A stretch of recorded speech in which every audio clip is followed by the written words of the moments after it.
paz do Senhor, povo santo de Deus. Que bom que você está mais uma vez aqui conosco para compartilharmos conhecimento, para meditarmos na palavra de Deus. Você sabe que nós estamos estudando o livro de Apocalipse. Então, sem demora, pega a tua Bíblia e abre aí no livro de Apocalipse, o último livro da Bíblia, no capítulo 3.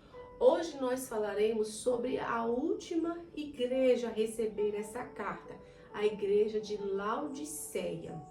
E para não esquecer, gente, se inscreve no canal, curte, comenta e compartilha e chama os seus amigos para cá, tá? Já aberto aí a sua Bíblia no livro de Apocalipse, no capítulo 3, diz assim a partir do versículo 14. Você que perdeu os outros vídeos, a ministração, o estudo sobre as outras igrejas, nós deixamos aí, tá? Os vídeos, tudo aí publicado, para que você possa estar assistindo também outrora, tá? Diz assim no versículo 14. E ao anjo da igreja que está em Laodiceia, escreve isto. Isto diz o Amém, a testemunha fiel e verdadeira, o princípio da criação de Deus. Aqui, Jesus ele se apresenta, né, para a liderança daquela igreja e ele diz assim, e ao anjo da igreja que está em Laodiceia, você escreva isso, João, que essas palavras não são suas, que não é invenção da sua cabeça, mas isso quem está falando sou eu. E ele se apresenta como o Amém, a testemunha fiel e verdadeira, o princípio da criação de Deus. Jesus está dizendo aqui, quem está falando sou eu. Muitas pessoas dão testemunho falso, mas Jesus está dizendo, eu sou a verdade. Aquilo que eu digo é a verdade, eu sou a verdade. Eu não aumento, eu não diminuo, eu sou a testemunha fiel. Louvado seja Deus. E ele começa a dizer assim, eu sei as tuas obras. Eu sei as tuas obras, que nem és frio nem quente. Tomara que fosse frio ou quente. Queridos, Laodiceia, ela ficava entre a cidade de Colossos, que era conhecido pelas suas águas frias, e a cidade de Hierápolis, que era ali, né, onde se tinha água quente. Mas Laodiceia, ela não tinha água quente, né, e nem água fria. E o Senhor conhecia aquela cidade geograficamente falando. E ele diz assim, olha, eu sei as suas obras, que não és nem frio nem quente. Tomara que fosses frio ou quente. Aquela igreja entendeu bem, né, isso que o Senhor havia falado. Porque ela vivia nessa realidade, ele sabia o quanto era ruim, né, a água morna. A água morna, ela só servia para dar náuseas, né? Para causar vômito. As águas de Laodiceia não eram muito boas. E o Senhor veio falar aqui, trazendo para ela um sentido espiritual. Uma pessoa que nem é depravada, mas também que não é tão crente assim, não é tão convertido assim. É uma pessoa que está sempre no meio termo. E o Senhor disse, quem dera você fosse frio antes de não conhecer a verdade, de que conhecer e não praticar, né? Antes você fosse frio ou quente. Mas esse meio termo, Jesus não aceitava essa posição da igreja de Laodiceia. E ele diz assim, assim porque és morno e não és frio nem quente, vomitar-te-ei da minha boca. O Senhor está falando de desprezar, de juízo, ele está falando a respeito disso. Querido, Deus não aceita crente meio termo. Ou você é, ou você não é.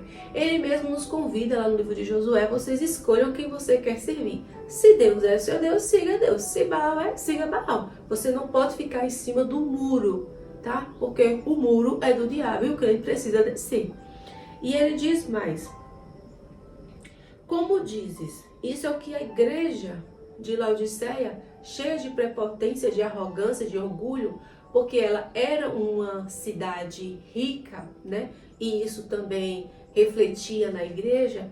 Laodiceia, ela tinha uma indústria textil, ela tinha ali um comércio de remédio ocular, né? Tinha oftalmologista, e por isso o Senhor ele vem usar aqui essa linguagem. Ele diz: como dizes, rico sou e tenho enriquecido e de nada tenho falta. Aí ele abre um parênteses e diz: e não sabe que és um desgraçado e miserável, pobre, cego e nu. Aquela igreja, ela se achava autossuficiente. Ela era uma igreja arrogante, ela achava que ela não precisava mais de nada. Ela era uma igreja orgulhosa.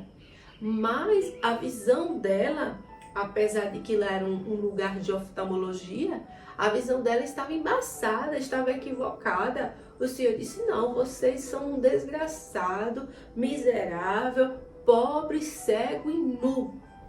Porque para Deus, querido, as coisas espirituais valem mais do que as coisas materiais. A sua vida espiritual vale mais do que a sua vida material. Embora Deus cuide de tudo para nós. Louvado seja o nome do Senhor. E ele traz aqui uma orientação. Aconselho-te que de mim compre ouro provado no fogo, para que te enriqueças, e vestes brancas para que te vistas, e não apareça a vergonha da tua nudez, e que unja os olhos com colírio, para que veja. Ele diz assim: aconselho que vocês venham buscar em mim, porque eu é que dou a verdadeira visão. Sei do problema de vocês. Eu é quem tenho a solução para esse problema que vocês estão enfrentando, essa mornidão espiritual. Eu aconselho que vocês venham buscar em mim aquilo que vocês precisam. E ele fala assim: ouro provado no fogo, falando a respeito de resistência na provação. E vestes brancas, falando a respeito de santidade. Louvado seja Deus. E ele diz assim: eu repreendo e castigo a todos quanto amo. Sê, pois, zeloso e arrepende-te. Essa igreja, ela não recebeu nenhum elogio da parte do Senhor Jesus. Mas o Senhor Jesus vem trazer essa palavra, e apesar da repreensão, ele diz que ama aquela igreja, né? Estendendo para ela a misericórdia, a oportunidade para que ela viesse se arrepender. E ele diz assim: eu repreendo e castigo, eu disciplino a todos quanto amo. Sê, pois, zeloso e arrepende-te. Veja a situação da igreja de Laodiceia. Uma igreja orgulhosa, uma igreja que achava que não precisava mais de nada, que ela já estava rica, bastarda. Uma igreja que avaliava, né, fazia o autoexame baseado nas coisas materiais. Que você pode ser financeiramente próspero e espiritualmente pobre. E espiritualmente ausente de Deus. É isso que o Senhor está dizendo aqui, que uma coisa não tem a ver com a outra. Você entende? E ele vai, a misericórdia dele é tão grande que ele chama aquela igreja para o arrependimento. Ele diz: eu estou repreendendo vocês, não é para mal, eu estou repreendendo porque eu amo vocês. Porque eu sou misericordioso. Né? Por isso que ele estava aqui repreendendo essa igreja. Não fez nenhum elogio, ela não fez. Mas estava fazendo repreensão por amor à igreja de Laodiceia. Por mais triste que seja o estado do crente, o estado da igreja, Deus, ele quer sempre, sempre salvar, ele quer sempre o melhor para o seu povo. E ele diz assim: eis que estou à porta e bato. Se alguém ouvir a minha voz e abrir a porta, entrarei em sua casa e com ele cearei e ele comigo. Aquele que bate na porta está do lado de fora. E Jesus estava dizendo: eu estou na porta, eu quero mudar a situação dessa igreja. Eu estou batendo na porta. Eu quero entrar, eu quero ter acesso. E ele diz assim: se vocês abrirem a porta, eu entrarei. Louvado seja o nome do Senhor. Que maravilha, né? Que maravilha de palavra. Louvado seja o nome do Senhor. No verso 21 ele diz: ao que vencer lhe concederei que se assente comigo no meu trono, assim como eu venci e me assentei com meu Pai no trono. Quem tem ouvido, ouça o que o Espírito diz às igrejas. Essa carta não foi só para a igreja de Laodiceia. Essa carta é para todos nós que servimos ao Senhor, para que nós possamos fazer o autoexame, para que o orgulho não entre dentro do nosso coração. E o Senhor está dizendo ao que vencer, ao que perseverar, ao que persistir nessa doutrina, aos que ouvirem a minha palavra, eu farei com que eles se assentem no meu trono, assim como eu venci e me assentei com o meu Pai. Louvado seja Deus. Jesus está falando do grande dia que nós estaremos com Ele na eternidade. Louvado seja Deus. Queridos, é muito importante que nós, tendo refletido nessa palavra, nós venhamos a fazer um autoexame. Colocar diante de Deus a nossa vida, sabe? Eu fiz isso em todas as cartas das 7 igrejas da Ásia que a gente meditou aqui.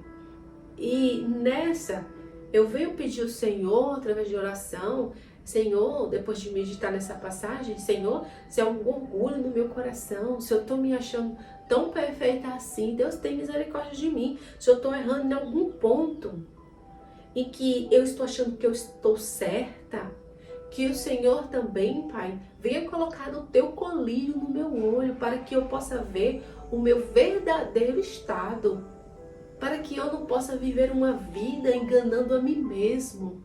Louvado seja Deus, porque eu quero estar contigo no grande dia. Eu quero ouvir o Senhor chamar pelo meu nome, dizer, bem-vindo, bendito do meu Pai. Eu quero encontrar com o Senhor.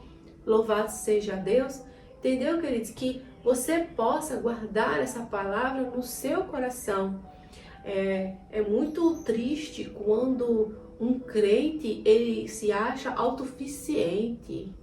Ele acha que ele não precisa mais de nada, nem de Deus ele precisa mais, porque já está tão abastado, né, materialmente falando, que ele acha que ele não precisa mais nada. Não precisa mais de nada. Querida, a Bíblia diz que o reino de Deus não é comida e nem bebida, mas é justiça e paz e alegria no Espírito Santo. Louvado seja Deus. E o Senhor vem com o maior amor, com amor de tal maneira, né, que é o amor que move Deus. A Bíblia diz que o Senhor vem com a sua palavra para essa igreja, que talvez eu e você não quisesse congregar lá, que talvez o mundo rejeite. Jesus chega com uma palavra de misericórdia, de arrependimento, dando uma chance para aquela igreja. E está dizendo assim, eu sei a situação de vocês, eu sei que vocês são orgulhosos, eu sei que a coisa não está boa aqui. Vocês estão com visão embaçada, vocês só são ricos, materialmente falando, mas espiritualmente vocês estão num estado miserável. Mas eu estou aqui para mudar isso, eu estou batendo na porta para mudar essa situação. Louvado seja o nome do Senhor. Que palavra maravilhosa, não é mesmo? Tendo dito isso, nós concluímos o capítulo 3 de Apocalipse para a glória de Deus. E eu quero agradecer a você que tem chegado até aqui, tem perseverado, tem permanecido. E com fé em Deus, se Deus quiser nos permitir, nós vamos concluir todo esse livro, tá? Todo esse livro. Então fica aí, fica firme, em nome de Jesus. Que Deus possa lhe dar um dia abençoado, tá, gente? Ora pela minha filha que vai estar tendo bebê aí esses dias, tá só esperando um momento, tá? A minha primeira netinha ali vai nascer. E eu acredito que Deus está no controle de tudo, que vai dar tudo certo. É assim que eu estou tranquilizando, né, o meu coração, deixando tudo na mão do Senhor, como Ele diz, lançai sobre Ele toda a vossa ansiedade, porque em tudo Ele tem cuidado de vós. Então, peço oração a vocês por este motivo e que Deus te abençoe, te fortaleça, que você hoje seja mais crente do que ontem e que você vá se santificando cada dia mais e mais, porque é assim a vida do crente, né? Um forte abraço, fica com Deus e tchau, tchau!